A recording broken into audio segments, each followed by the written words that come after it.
ในอาทิตย์ผ่านมานี้อยู่ที่ห้องประชุมของการองค์การพุทธศาสนาสัมพันธ์ลาวเมืองเหล่างามแขวงสารวัตรได้มีพิธีมอบรับหน้าที่ระหว่างประธานองค์การพุทธศาสนาสัมพันธ์ลาวเมืองเหล่างามองค์เก่ากับรักษาการประธานองค์การพุทธศาสนาสัมพันธ์ลาวเมืองเหล่างามองค์ใหม่โดยการเข้าร่วมของท่านสังวรรณแสงสายรองเลขาคณะบริหารงานพรรคเมืองหัวหน้าคณะจัดตั้งเมืองเหล่างามท่านเวียงไส้แก้วมณีวงศ์ห้องประธานแนวราษฎรศาสตร์แขวงสารวัตรมีห้องประธานคณะประจำและกรรมการภายในองค์การพุทธศาสนาสัมพันธ์ลาวแขวงเมืองและภาคส่วนที่เกี่ยวข้องเข้าร่วม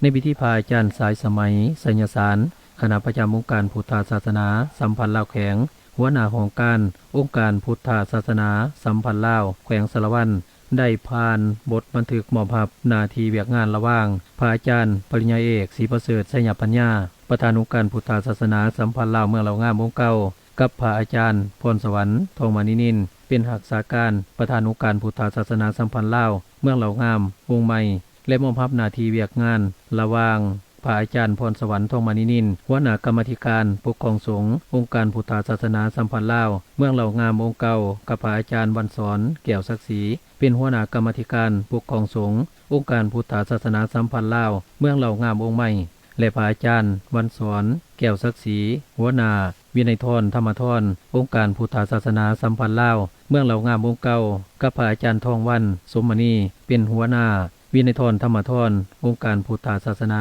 สัมพันธ์ลาวเมืองเหล่างามองค์ใหม่จากนั้นก็ได้มีพิธีเซ็นบทบันทึกมอบรับหน้าที่เวียกงานระหว่างพระอาจารย์องค์เก่าและองค์ใหม่